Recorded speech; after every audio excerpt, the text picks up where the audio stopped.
Supposons maintenant que vous avez une grande liste de contacts, car tout le but est là. Vous voulez donc organiser et gérer facilement vos contacts sans avoir à les modifier un par un ou à analyser vos données.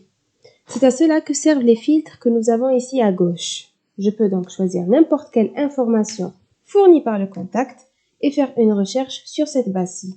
Par exemple, je peux choisir le filtre email et j'obtiendrai cette liste d'options. Il y a une multitude d'options qui vous permettent d'effectuer votre recherche. Disons que nous choisissons l'option contient. Il vous suffit alors d'entrer le mot ou la valeur que vous recherchez.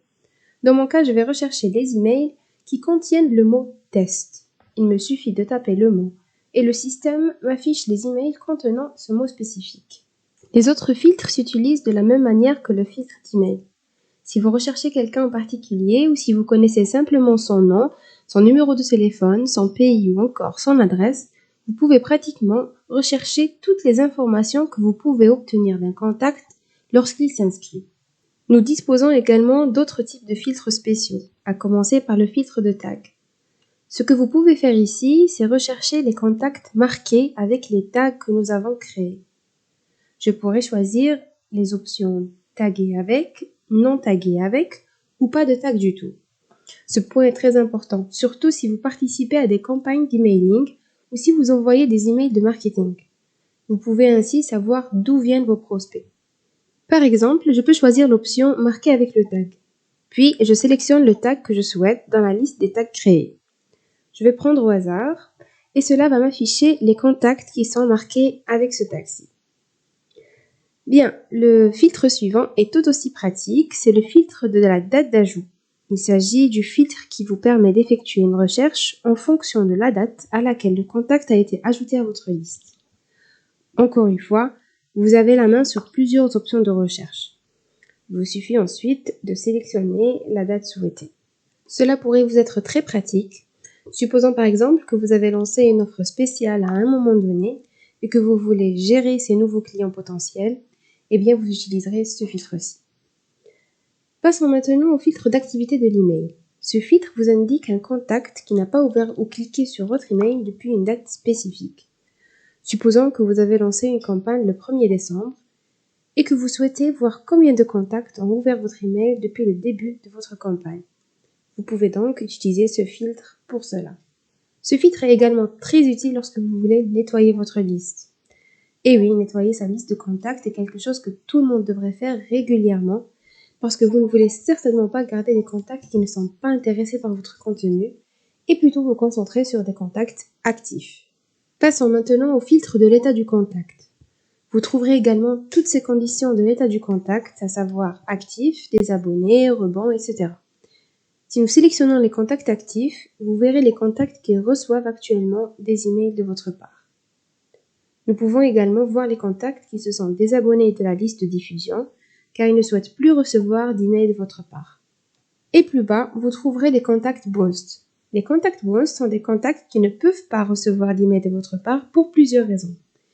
Il se peut que l'adresse email du contact soit invalide, qu'elle n'existe pas, que sa boîte de réception soit pleine ou qu'il ait des problèmes techniques avec sa messagerie. Quoi qu'il en soit, les contacts ne peuvent pas recevoir d'emails de votre part s'ils rebondissent. Donc, ce filtre ou cette condition dans ce filtre est vraiment très utile pour, encore une fois, nettoyer votre liste de contacts. Il n'y a vraiment aucun intérêt à garder des contacts bounced et des contacts désabonnés de votre liste, en plus des effets négatifs que cela aura sur votre délivrabilité et de ce fait, sur votre emailing. Ensuite, ces deux conditions ici qui sont liées au paiement. C'est un filtre très utile pour mesurer le taux de conversion de votre liste parce qu'il vous montrera les contacts qui ont déjà acheté l'une de vos offres, ce qui signifie qu'ils ont utilisé l'une de vos pages de paiement ou qu'ils ont payé pour une ou plusieurs de vos offres que vous vendez via System.io. D'autre part, nous pouvons voir les contacts qui n'ont encore rien acheté. Là encore, c'est utile pour analyser les campagnes et peut-être apporter une attention particulière à ces prospects qui n'ont pas encore effectué d'achat. Nous avons le dernier filtre de la liste qui fait référence à vos affiliés. Ce filtre permet de rechercher les contacts qui ont été ajoutés à votre liste par un affilié. Pour cela, il suffit d'effectuer une recherche avec l'identifiant de l'affilié que vous souhaitez vérifier. Et le filtre affichera uniquement les contacts que cet affilié vous a envoyés ou les contacts qui se sont inscrits en passant par son lien affilié. Maintenant que nous avons fait le tour des filtres, nous allons voir comment ajouter un tag à plusieurs contacts à la fois. Vous devez tout d'abord cliquer ici, ce qui sélectionnera toute la liste.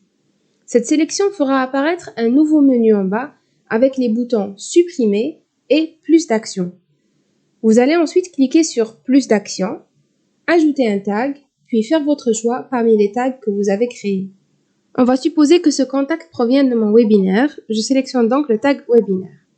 Si vous actualisez votre page, vous verrez que le tag a bien été ajouté à tous vos contacts. Vous pouvez également faire l'inverse pour supprimer un tag que le contact a déjà, et ce exactement de la même manière en cliquant sur Supprimer le tag. Vous pouvez également abonner ou même désabonner un contact à une campagne d'email. Il est également possible de désabonner vos contacts de vos emails marketing. Si vous faites cela, ils ne recevront plus ni vos newsletters, ni vos campagnes d'email, ou encore moins vos emails automatisés. En bref, tous vos emails. Enfin, la dernière option consiste à exporter vos contacts. Cela permet d'envoyer votre liste complète de contacts à votre adresse email.